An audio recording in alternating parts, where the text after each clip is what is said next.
kamati kuu.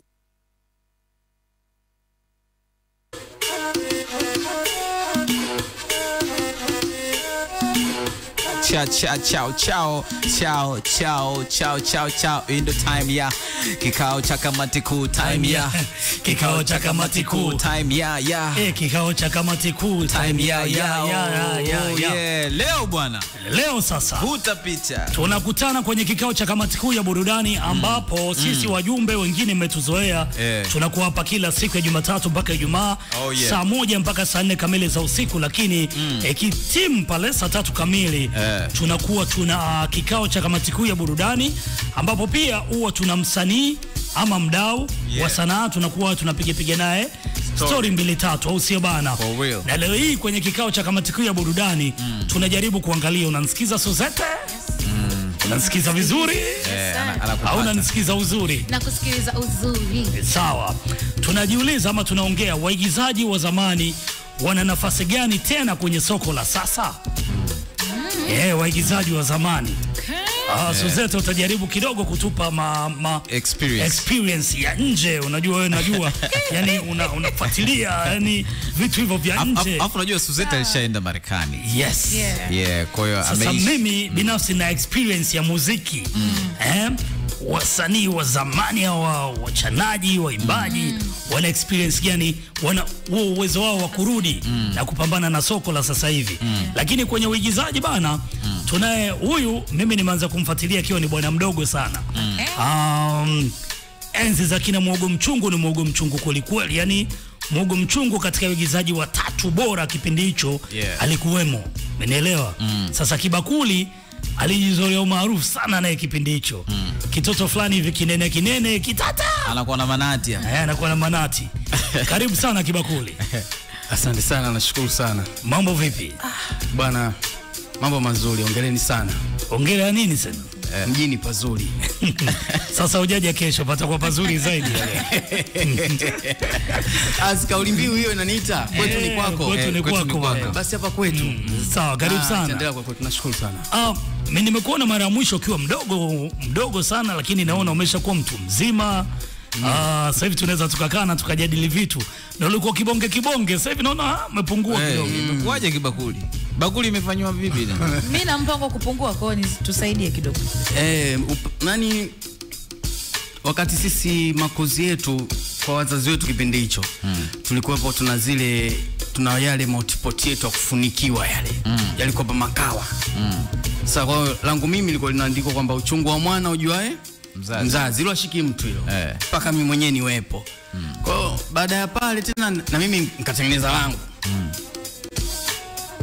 Na mimi nikatengeneza kawa langu mimi. Acha niende mbele. Kwa hiyo acha niende mbele, ndio haya tunayaona sasa hivi.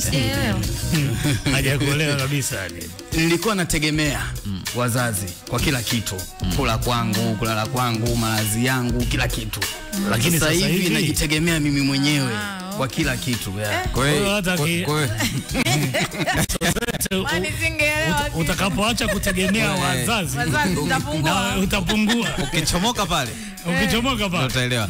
Bana Kibakuli, uende ikawa tunavyozungumza sasa hivi kwa sababu mada yetu leo iko clear. Tunazungumzia kuhusiana na tobo ama haso ama namna ambavyo wasanii waigizaji wa zamani, kwa sababu kipindi chetu sisi tunagusa engo mbili kubwa ikiwemo music pamoja na movies. Na movies ni bongo movie. Kwa hiyo nyinyi ni wadau na hapa ni sehemu yenu sahihi kabisa. Ilikuwaje ukaingia kwenye tasnia? Kitu gani ambacho kilikuvutia? Na mpaka sasa hivi tuseme upo kwenye level gani ya kazi hii ambayo unaifanya? Labda nianze nilipoanzia mimi. Mimi kiukweli nilikuwa sina kabisa idea na sanaa kichwani mwangu. Sitakaki kusemaga uongo kama wasanii wengine wanasema nimeanza shule. Mimi hata shule sana nilikuwa naikimbia. Lakini kuna dada mmoja hivi anaitwa Clemence, ndo aliniona kipindi hiko, ndo tunakaa naye tip top pale. Akamwambia bwana comedian sana wewe. Wewe pale Kaole unatufaa kwa sababu tunahitaji mtu kama wewe. Hatuna. Sasa shida kwamba nitamwambiaje baba ili swala. Nikaforce sasa kutoka kusoma tuition Manzese nikamia Magomeni Mikumi. Lakini kwa siendi tuition. Nikifika pale ninge zangu Kaole napiga zangu mazoezi na ulizangu nyumbani. niko na mwambangu kama the boy hivi. Alikuwa ananiandikia, anasaishia pale nikifika nyumbani fresh. Sasa siku isokuwa na jina ikatakuwa tufanye promo. Ya igizo letu la kwanza kabisa ilikuwa inaitwa Fukuto. Kwa hiyo ile promo tulienda kufanya ile ule muda kutoka shule na muda nilotoka kwenye production vikani vitu vile tofauti. Maana shule ilikuwa inatoka saa 7 mpaka saa 10 tumechelewa sana. Hiyo siku bit road saa 2 usiku. Sasa mimi nikasema dawa hapa nguo za shule zote kwenye begi mi speed vipi tumetoka kwenye mechi. Kwenye mechi imekwaje? Uko Mblati acha. Tumekimbizwa huko meta sijui nimetokea wapi ndo ninarudi. Sasa after 1 week ikawa promo sasa zinaanza kuruka. Maki kipekee tuko tuna TV yetu pendwa promo ikaanza kuruka. Sasa mzee alikaa hivi kwa promo anakutelea goma sana piga mwalika kwa akakutamnyama sasa niko pale kwenye singlet. Imepita hiyo hajaiona akasema tulia kaniambia njoo. Hebu kaa hapa akasema sasa leo nachezea. Baada ya taarifa habari promo ikarudiwa tena. Alinikumbatia vibaya mno. Kumbe unajua kwani hujasema akasema da. Iko wapi sasa? Na maana kwamba nilitumia baraka hafifu ili nikose baraka ndefu. Lakini mwisho wa siku baraka ndefu zikarudi na mapenzi kwa wazazi wangu walikuwa makubwa sana na nikajizolea sifa ni so Tanzania ni East Africa.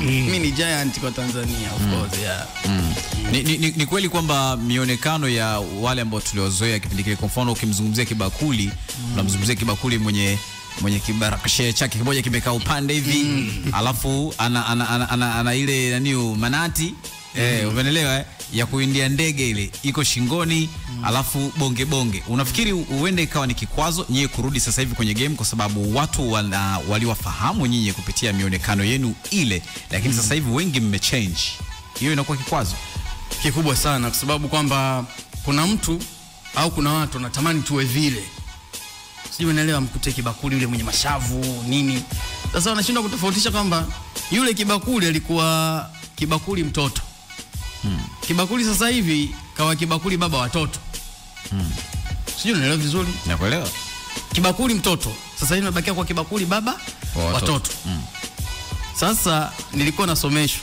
sasa hivi nasomesha nilikuwa nalishwa nalisha sijui umeelewa kwa hiyo siwezi nika concentrate sana sasa hivi nikembelea kamera uniambie nifanye jambo wakati na watu watatu afu wamefuatana hivi afu wote nitakuwa nawalipia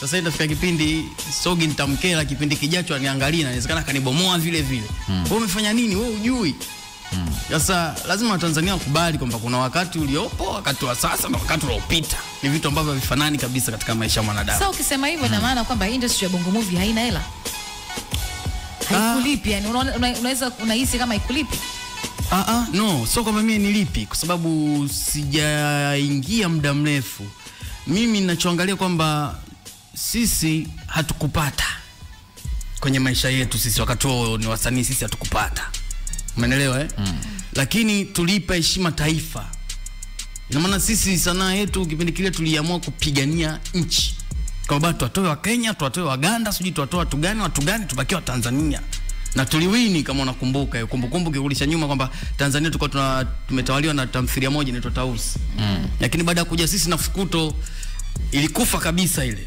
tukaonekana sisi sasa sisi tukawa tunashindana na tamthilia moja mule ndani ilikuwa inaitwa Acapulco Bay kama unakumbuka kwa sisi tulikuwa tunashindana na wazungu sio Waswahili lakini Kibakuli wa leo so yule unemtaka wewe akufurahishe akuchekeshe ulizike sasa hivi na mambo kibao kichwani mwangu hivyo ukisema hivyo ni kwamba unaona kabisa talent yako haiwezi ka match talent ambazo zilizopo sasa hivi hawa actors and actresses kwamba talent yako ni yani kama si kitu sio kama si kitu lakini ni ndogo sana compared na wanachokitoa talent yangu kwa hawa waliokuwa sasa hivi na mimi vitu tofauti kwa nafasi yako ipo au haipo nafasi yangu ipo kubwa lakini nahitaji nipate mtu kutumia naye nafasi yangu mimi sijampata bado mtu kutumia naye nafasi yangu mimi kwa nini hadi sasa hivi nimetulia kwenye sanaa bado nimebakia na heshima la jina langu sijafanya vitu vya ajabu katika maisha yangu Tanzania ni kibakuli ambaye kwamba tulilipigania Tanzania. Sasa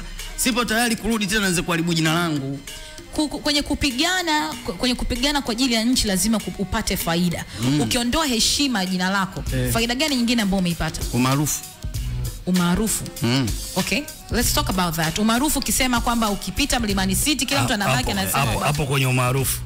Mo Ali kupitia YouTube anauliza kuhusiana na umaarufu sasa. Muulize, je, muda wakati wa uigizaji kwa sauti ya Daboy je, alikuwa na demu? Yaani unajua ndio maarufu wa kibongo. Yaani maarufu wa kibongo kwa sababu unajua watu tunaishi kwenye sanaa hiyo.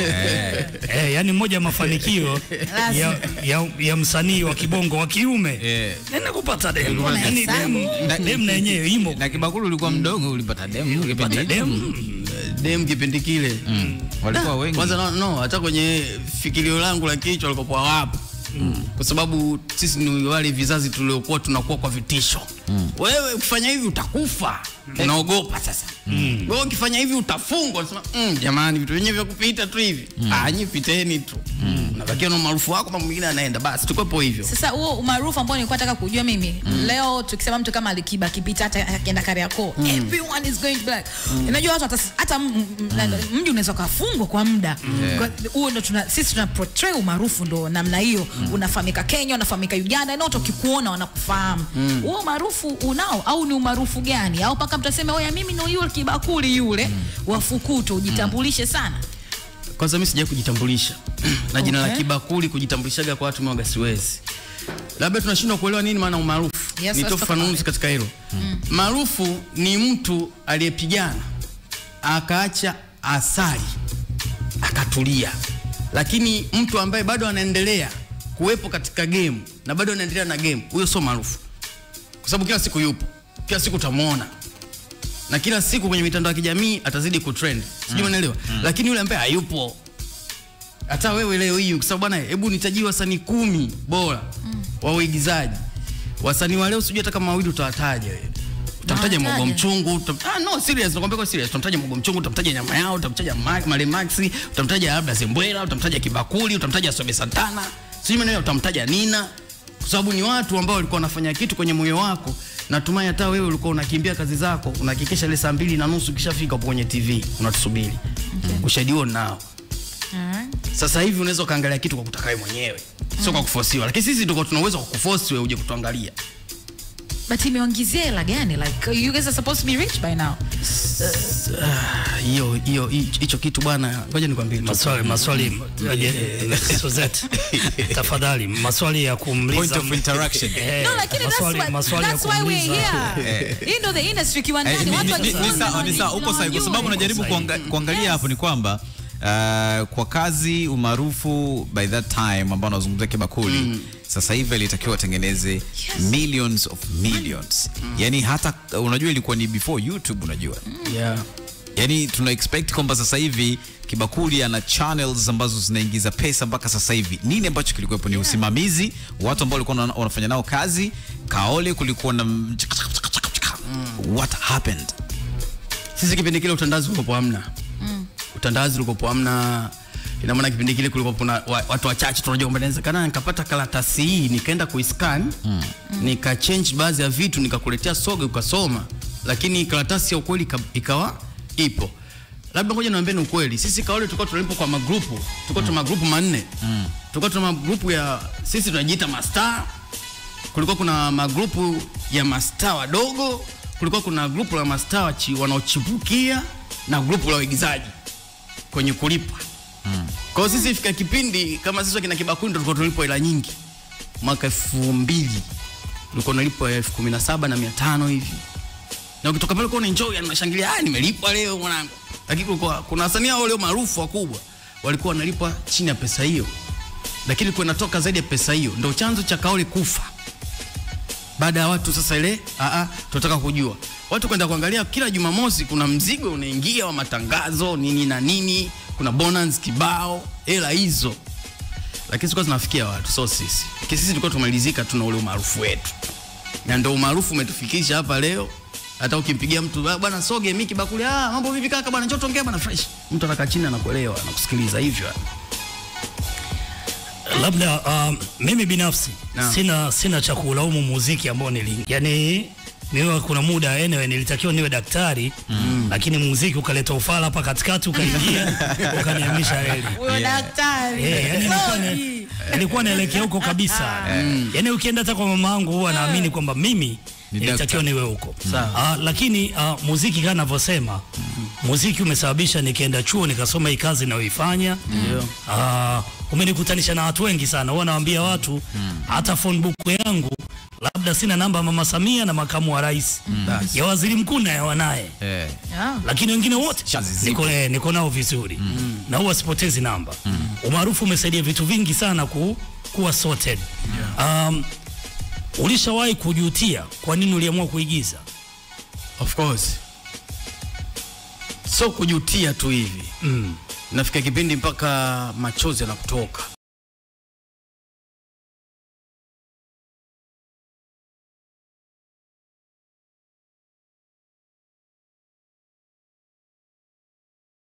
Kujua Kibakuli akikuona labda umeposti somewhere unalaba kali views kali anajua huyu yuko hivi, sio hatupo vizuri, tuna pretend sana maisha. Sio, unaelewa? Inafika kipindi kama mtu anakusaidia hivi unaweza ukampigia simu anaongea kwa shit, wewe Kibakuli mbogo mchungu nini bwana unanisumbua bwana 2000 tu mpaka sasa unipigie simu nikaushie bwana. Wako watu wangapi unasikia muda ule wakati kumbe sogi unaweza kunisaidia tu, yani kimya mambo mengine yakaenda. Kwa hiyo kinachoniumaga sana kwamba nilikuwa na jina unajua nilikuwa na jina kubwa zaidi ya ukubwa wa umri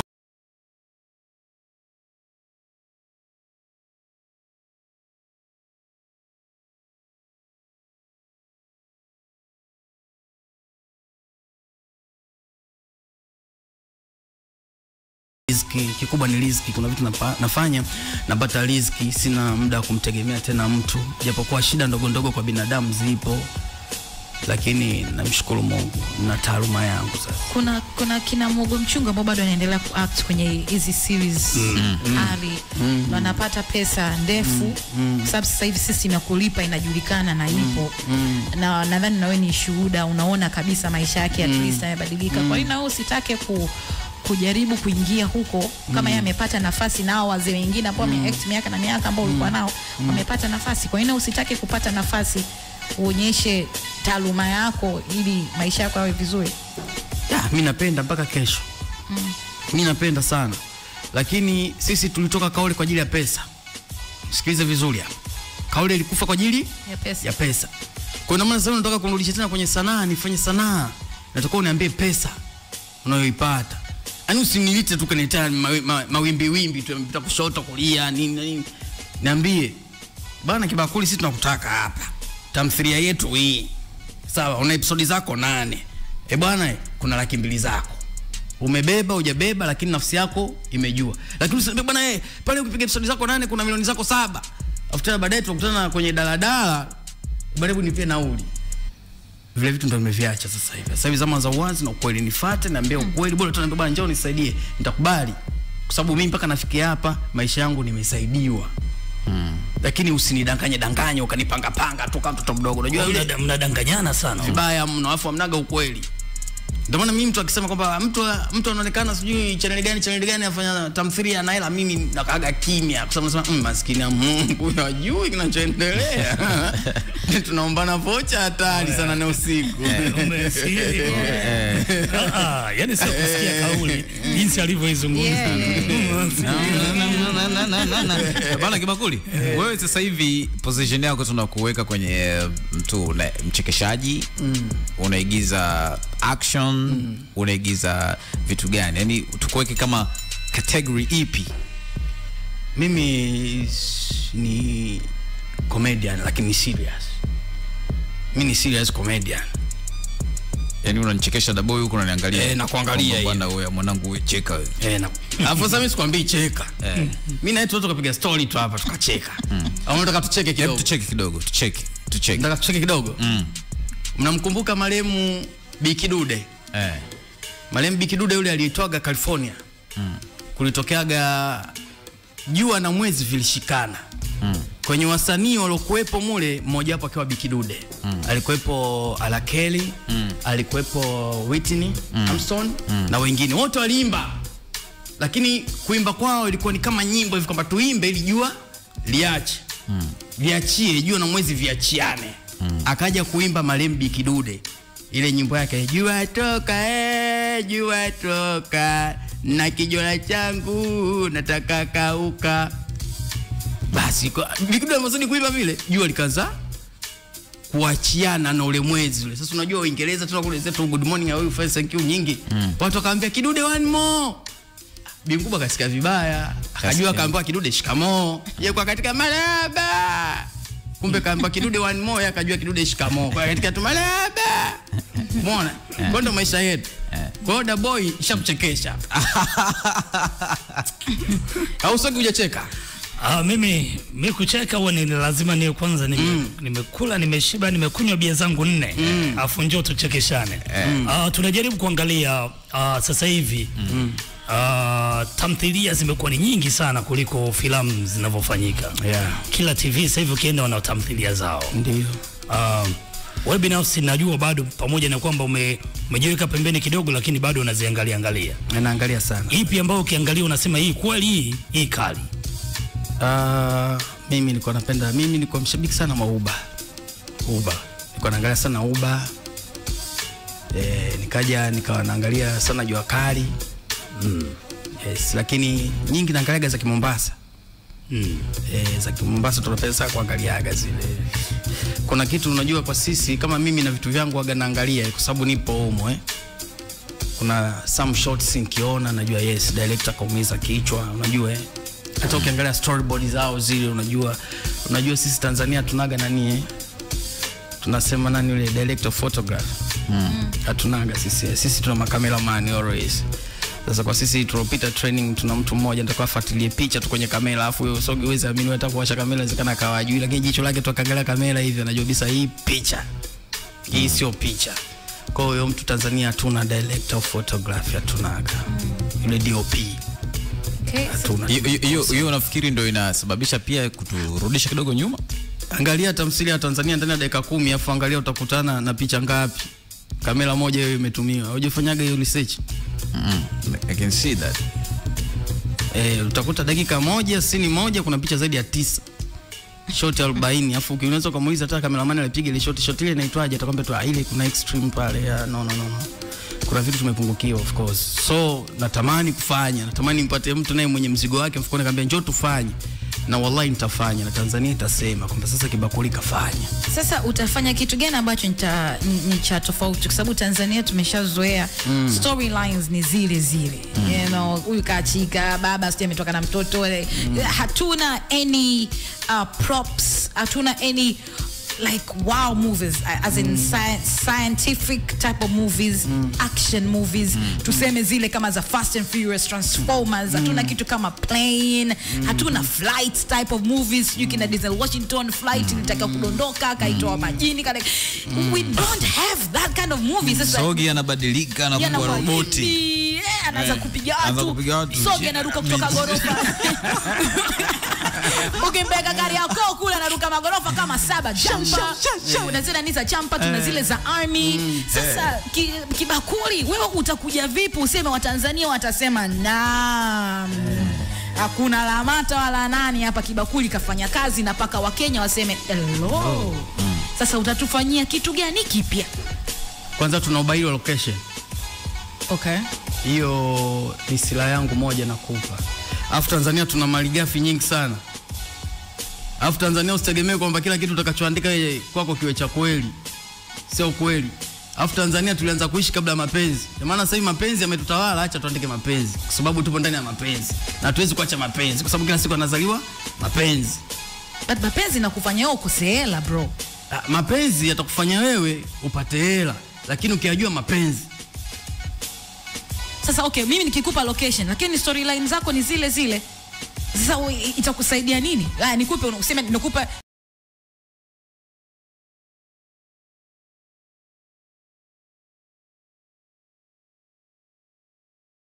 namtafuta Simba nifukuze, ninge chini ya gari abweke.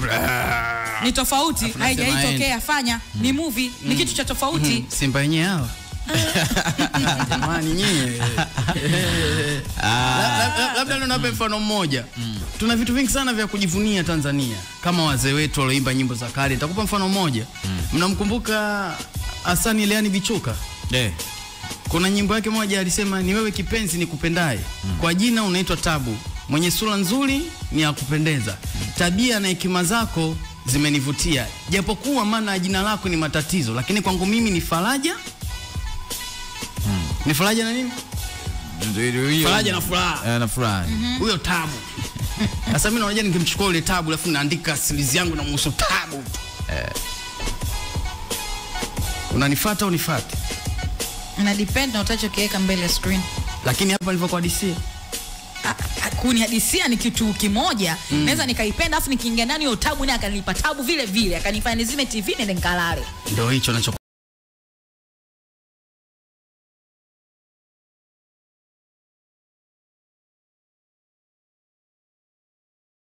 sogi lo kuuza. Kesho atakwambia bwana twende kwa Daboy tukauze. Sasa unaweza kumuuliza bwana, makubaliano yetu twende kwa sogi tukauze, kwa Daboy huko imefikaje? Wewe twende tu. Kwa hiyo management hamna mtu mmoja. Kuna mtu anatakiwa aitwe manager, hatuna. Tunakutana tu bwana, Kibakuli kwa manager, so zetu. Unataka nani akusaidie sasa hivi kwenye industry? Mimi nataka mtu anisaidie kifedha, alafu awe anajua tunafanya nini kwa. Unataka mtu ndo atoke huko aje kwako akutafute Kibakuli, sio wewe kwamba uandike proposal, una script yako nzuri, una kila kitu kiko ready, unaenda kwa hawa watu, unaongea nao, then wakuelewe, waeke mzigo. Unataka wakufuate wewe, sio nifuate mimi. Yani niko sijakuelewa sasa ndo nakuelewesha. Kwa sababu vitu vingine kwa nimeweka moyoni, lakini acha nikwambie ukweli. Kwa mfano kama mimi leo, mimi kuna mtu mmoja namhusudu sana, siku moja na mimi kwenye maisha yangu atakuja kunishika mkono, nitakuja kufika pale. Ni Salamu. Salamu nani? Salamu SK. Okay. Na nasema yule bwana siku moja nasi kikutana naye hivi tukikaa chini tukiongea, na maana kwamba nitafika pale. Kwa sababu gani? Ni mtu kwamba ambaye kwamba vision zake ni za mbele, sio hapa. Na sisi sasa hivi tunahitaji kufanya vitu ambavyo vivuke mbele. Tusishie tu Mabibo hapo, Kibamba, Tandale, Kiruvya. Sisi tu. Ifikie kipindi sasa hivi mpaka Malawi wakujue, South Africa wajue wewe nani. Ifikie kipindi tuseme kama nilipokaa kidogo, Botswana wakujue, Swaziland wakutambue. Unajua kuna nchi nyingine za Kiafrika hawajui kama Tanzania tuna tamthilia, unajua hiyo. Hawajui kabisa. Umekaa Botswana? Sio sana. Ilikuwa na mishe gani? Ni mishe zangu nyingi tu bwana. Daboy nitakuanza kuleta bala hapo. Ilikuwa ni mishe gani Botswana? Nyingi. Yaani kwamba bongo imekushinda uamue kwenda Botswana ukaagiza. Hamna. Botswana ni njia yangu napita kama ninapopita kwenda Swaziland, kama ninapopita kwenda Msumbiji, lakini ni mishe tu hizo. Uwezi unajua kama kule wanauza karanga. Wanauza kama Msumbiji tembele linauzwa na samaki, unajua? Vinatoka wapi? Tanzania. Kwa ndio ulikuwa unafanya biashara? Yaani nimekutolea mfano. Samani Kibakuli, huyu ni nani?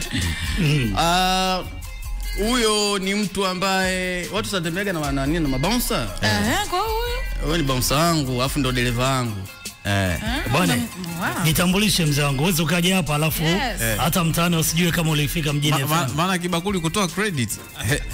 Yeye ataandika pale executive producer, director, assistant cameraman, nini, na hivyo vinatokea sana sababu asilimia kubwa Bongo Movie au tuseme industry ya Bongo Movie wengi wanatumia sana hivyo vitu kwa sababu ya kubana uchumi au matumizi. Kwa maana unakuta mtu anawekeza sana ile hela au anaweka sana hela, lakini anajijali kwanza yeye maslahi yake binafsi. Sasa hivi nifanye nini? Kwa maana anachokifanya yeye anaweza akamtafuta kameramani mmoja kama alivyosema ndugu yangu Kibakuli.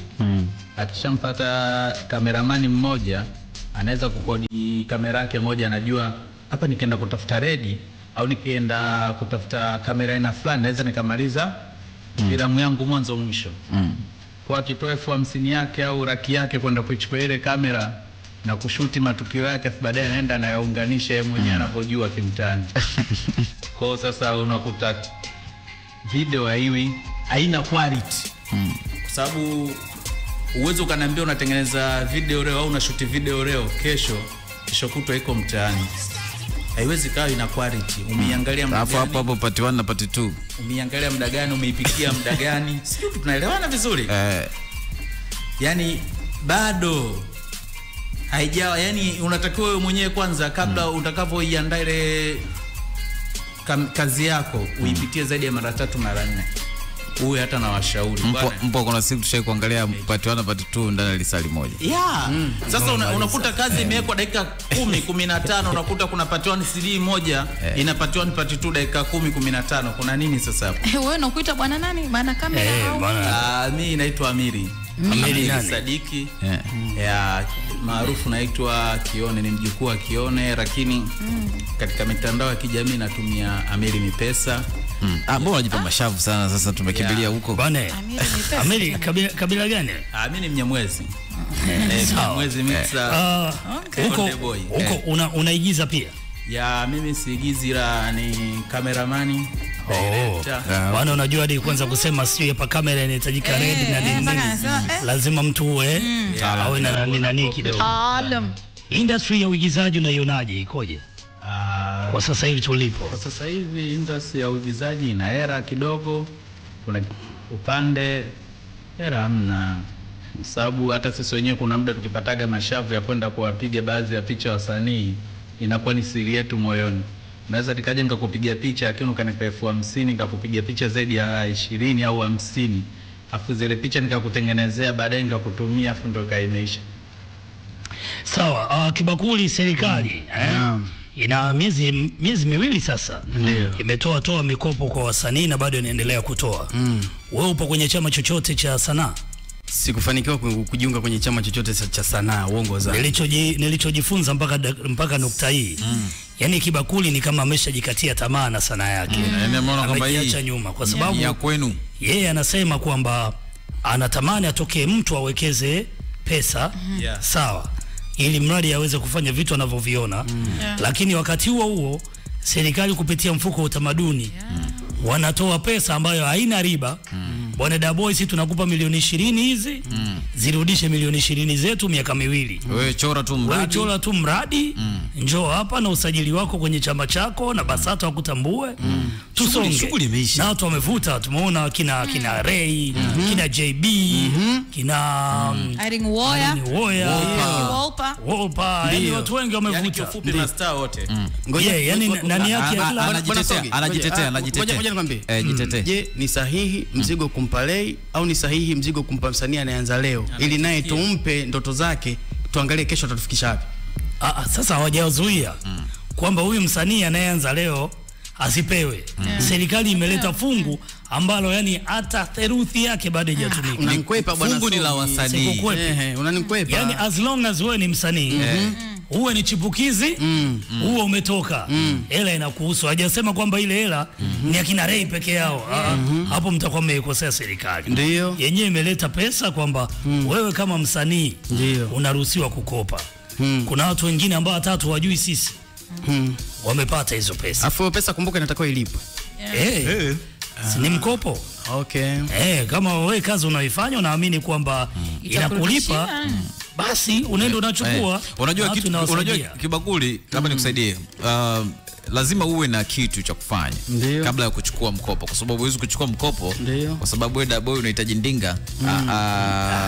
Kumbe uko na mimi, tuendelee. Kwa hiyo lazima uwe na mradi. Ukishakuwa na mradi ambao unajua kabisa hii nikifanya kuna siku 1 2 3 kuna hiki na hiki itarudisha hapa na itakuwa na hivi, na Sogi uzuri yuko kwenye chama cha muziki cha wasanii kinaitwa Tuma. Mimi nikajua kipo kwenye hiyo mikopo. Ndio huko kwa sababu hata mimi mkopo nao tayari. Ushachukua mzee. Tutaongea tutoka hapa. Na huu mkopo ukichukua pale kwa mimi Mkristo nipiga salamu Maria 4, baba yetu 6 na atukuzwe 10 kwa sababu ule mkopo ulichochukulia ile hela ulichochukulia kwamba bwana mimi bana hela yangu nimesikia kufanya featuring na Rayvanny ni milioni 50. Basi mimi nachukua hii milioni 50 nampelekea Rayvanny. Yaani sio milioni 50 nimechukua kwa ajili ya kufanya collab na Rayvanny alafu nikapinda kidogo nikamtafuta Dawoyo. Oya, tuwe hapa.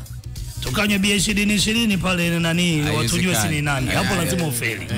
Au unamtafuta Rayvanny rapper. Rayvanny rapper. Kuna Rayvanny rapper? Wapo wengi tu, wako wengi. Anakuwa rapper. Wako wengi. Mimi nilikuwa najaribu hapa kwa sababu unajua tufanye interview, si tunazungumza. Tunaongea. Nimeona wasanii wengi wa zamani. Hata sisi upande wa muziki. Ndio. Mimi nakutanaga na watu unakuta wana madream. Yaani unakuta kuna mtu mwingine kwanza hawezi kukubali kwamba game imeshamshinda. Mimi bahati mbaya siwezi kuweka watu hadharani. Kuna watu ambao style ambazo sisi tulikuwa tuna rap labda mwaka 92. Bado mtu anataka endelee ku rap mwaka 2023. Kitu ambacho watu hawawezi kumuelewa. Mtu bado anaamini kwenye ule uandishi ambao alikuwa anauandika wa enzi hizo. Bado naamini sasa hivi. Ulimwengu haupo tena huko. Kwa hiyo mimi mtu tu, yani kuna watu wengine wa zamani ukimsikiliza kwa mwanamuziki unaona huyu, yani huyu sijui tumfanyie nini, hawezi kurudi. Sijui kama umenielewa. Hawezi kurudi. So ninachokiona pia hata kwa waigizaji.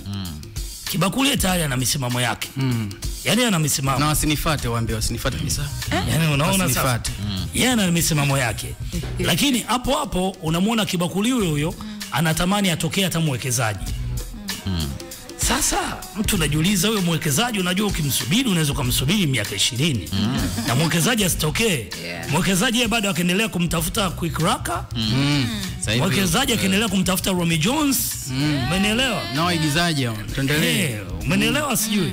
Sasa wakati ndio hichi ambacho sisi watu wengine kama mimi nilikuwa natoa ngoma sitoi video.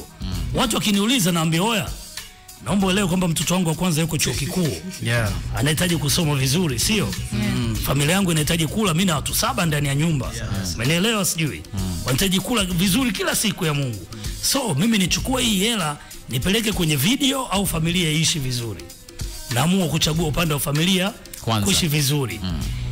Watu kila ukikutana nao unajua mashabiki wenyewe hawataki kujua story yako wewe wa kuhangaika hauna hela kufanya video nzuri na nini. Wenyewe wanatamani waone madude tu. So mimi mwisho wa siku serikali ilivyosema bane inatoa mikopo kwa wasanii kwa ajili ya kazi yao ya sanaa. Mimi nikasema hapa sasa fresh. Kwa sababu na mimi nitakuwa kwenye uwezo wa kufanya nini? Wa kukopa na kufanya video. Kwa sababu ile pia ukopesheke lazima pia uje na mradi ambao unaonyesha kabisa pesa yao wataipata vipi, itarudi vipi na unaenda kuifanyia nini. Kwa sababu kule uwezo ukakopa alafu kasema bwana sasa mimi hela nikaifanyie kwanza kilimo kinilipe alafu nifanye sanaa. Haiko hivyo.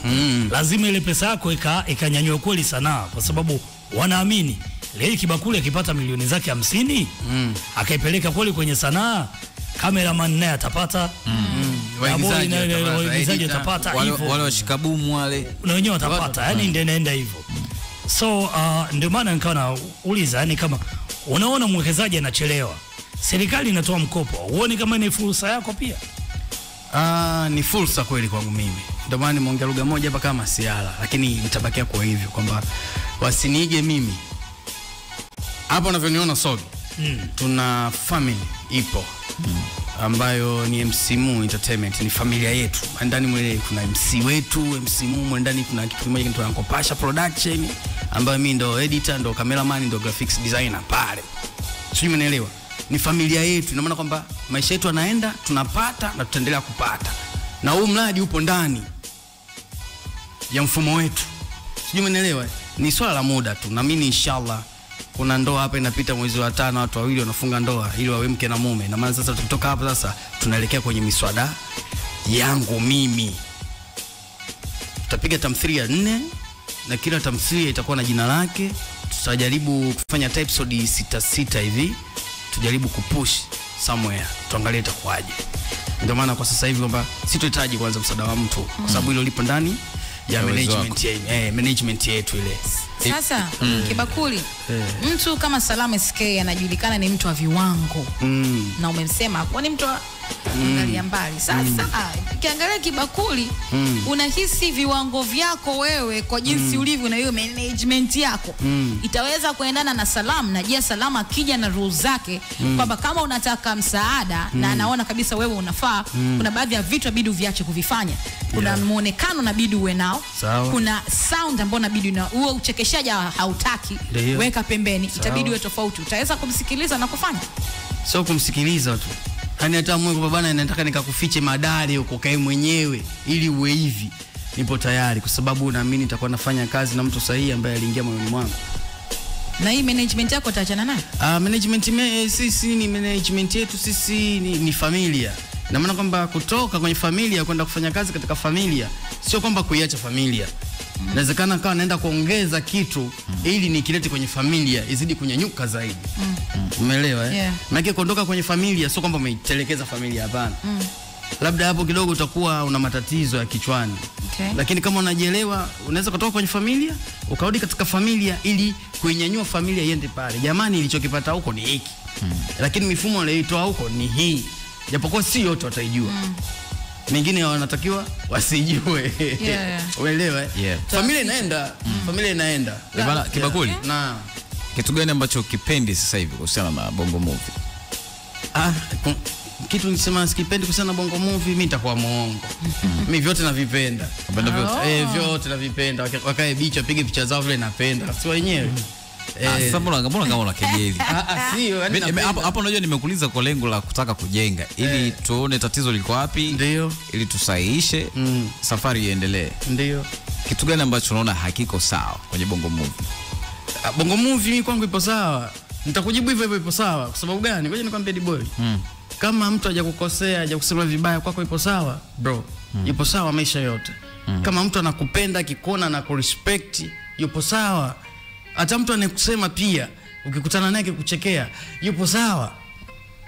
Kwa mimi ninachokifanya Bongo Movie kwangu mimi kipo sawa na waga na support. Kuna watu sometimes wanahitaji support yangu, naenda mpaka location naambiwa tufanyeni hivi kisha naondoka. Ile ni familia yangu. Ile kutokea ikakupa shida kwa sababu wewe tu kuitwa Kibakuli? Shida nyingi nimezipata. Ilikuwaje? Shida nyingi. Unajua wakati sisi tunaanza kupata majina tukao tuna akili fulani hatuna Sasa imefika kipindi sasa hivi mtu anakuona na akili fulani naenda utakapo hapo. Hapo. Okay. Hivi la unafuatilia Jua Kali umesema. Lakini muda sasa hivi sijaangalia kutokana na nani. Kama Lamata. Lea Mwenda Mseki mimi namuita. Unatamani akuweke katika nafasi gani kwenye Jua Kali?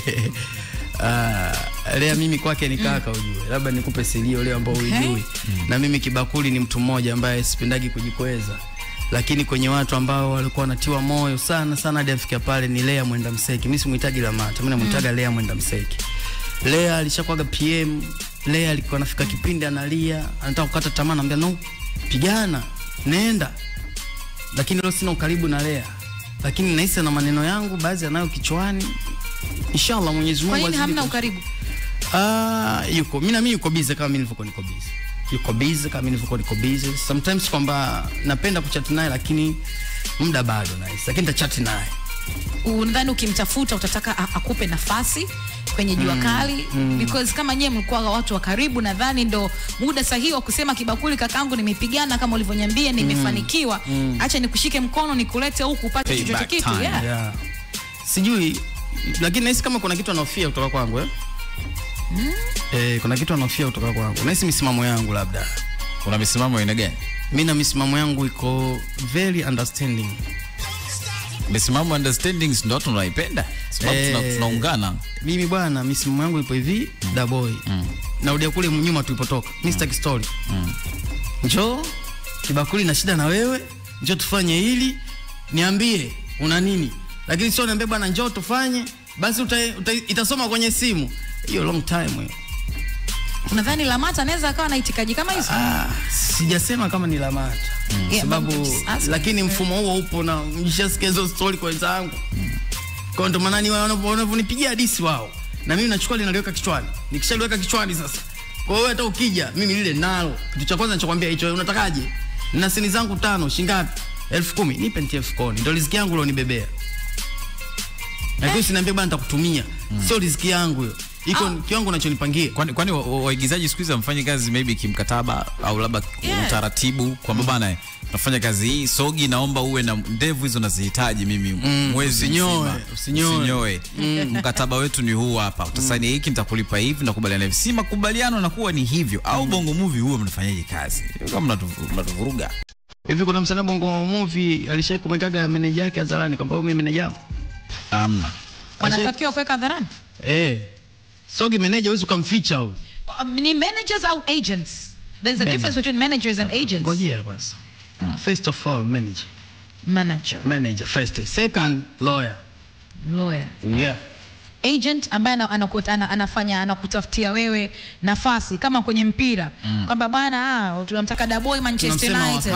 Wakala yes, huyo mtu lazima awepo. Nini wakala ni mtu wa tatu ambao sasa hiyo issue wewe msanii kuhusu. Hiyo ni issue ya meneja na mwanasheria. Bwana huyu mwamba lazima tumtafutie wakala ili tumtoe hapa tumpeleke sehemu moja huko mbele afike. Kwa hiyo na wakala wako vile vile anategemea kupewa maneno matamu kutoka kwa meneja wako.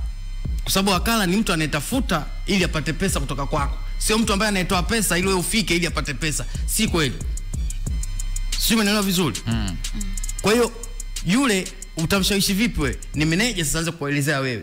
Kwa Sogi meneja yangu mimi nataka nielezee mimi kwa kunijua. Mwanasheria wangu inabidi ampe vipengele ambavyo havitomfunga, vitamwacha huru ili aweze kufanya kazi na mimi. Sio, unaelewa? Au watu in short hatuna. Ndio maana nataka kufika kwetu. Tutafika kama mimi tutakuwa tumechoka sana. Wao nao? Au watu nao? Mimi meneja naye. Mwanasheria naye pia. Sasa kinachokuzuia kufika? Ndoto yangu moja haijatimia bado. Ipi? Kuna upishi hapo napikwa. Chakula gani? Labda pilau, biriani, wali maragi, wali ndondo, ugali nyama. Ukila biriani utakuwa umechoka, unakunywa maji yasiokuwa na kiwango. Ukila pilau utakunywa maji ovyo, lakini pale unakula ugali wenye kachumbari, yenye pilipili kwa mbali, yenye ndimdimu. Una vidaga mchele vyako pale. Wallahi unaweza ukala hata kilo. So nyama choma, mimi ukinyegea nyama choma nitakula. Sasa ile nyama choma inafika kipindi lazima utakinaishwa. Labda una vitunguu vingi pembeni, sasa sikero nyingine utakapo unaweza kupiga mswaki tena. Tunazungumzia misosi hapa mimi mnanichanganya. Misosi ni kwamba kwa kazi. Sasa mbona nyama tena? Sasa hiyo na kazi. Hawana nitia njaa. Bwana, mimi naomba nifunge kikao chetu kwa design hii. Ndio. Wasanii waigizaji wa zamani kurudi kwao inakuwa ni ngumu kwa sababu ya kwanza misimamo yao. Ndio. Pili, wanadhani kwamba industry imesha watupa mkono, lakini tunaona wa Marekani mtu yuko kwenye movie zaidi ya miaka 60 na yupo. Wako wengi sana. And Richard Van. Mtu alitoka kuwa director mpaka sasa hivi ameamua igize. Hakika leo hii Mzee Majuto angekuwa yuko hai, bado angekuwa kwenye movie. Bado. Lakini wengi wa zamani ukikutana nao, mimi si wa zamani, kwa tunakutanaga huko mtaani. Unakuta mtaani afanyi tena hizo. Unakutana na Swebe afanyi tena. Toka kibanda cha simu. Afanyi Swebe. Yaani ni kama umejikatia tamaa, umeona hii game sio yao. Game ya sasa hivi inahitaji kiki, inahitaji nini? Hao walikuwepo kabla kizazi cha Instagram, TikTok, WhatsApp na nini. Kwa hiyo wanaona haya sio mambo yetu. Kumbe sanaa haina umri. Katika vitu ambavyo watu hawajawahi kujua ni kwamba sanaa haina umri. Kweli kabisa. Inaishi hapo. Jamani, ningependa tuendelee kuongea lakini muda umetutupa mkono. Naam. Kibakuli, shukrani sana kwa kuja. Shukrani sana. Ulisema unaitwa Amiri Amiri, karibu sana. Karibu tena na tena. Kwetu ni kwa usio. Yule pale ni Suzette Mackenzie. That's the boy in charge. Miaka yake 27 na amenyoa vizuri leo hii. Au sio? Sogi, umesema sanaa hitaji yani umri si umri sio, alafu kwenye bongo movie sio kiki wala makelele. Kwenye bongo movie ni skills. Movie skills is what keeps you around. Even 10, 15, 20 years. So sisi hivyo kwamba unahitaji kiki kwenye movie, hatuhitaji hizo vitu, tunahitaji wewe uact, ufurahi.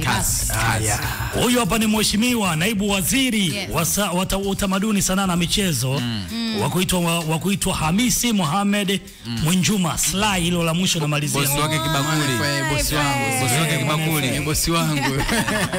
Wimbo huu yuko na bwana Rajabu muite Harmonize. Sio kwa ubaya. Wimbo sio kwa ubaya. Kesho pia ni siku Hapo amesema pesa sio nini? Sio wowo. Hivi Steve alimposti MFL.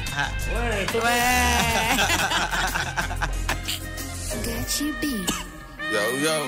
Hela soma tako kwamba kila mtu anazo. Zilipo mwanangu silete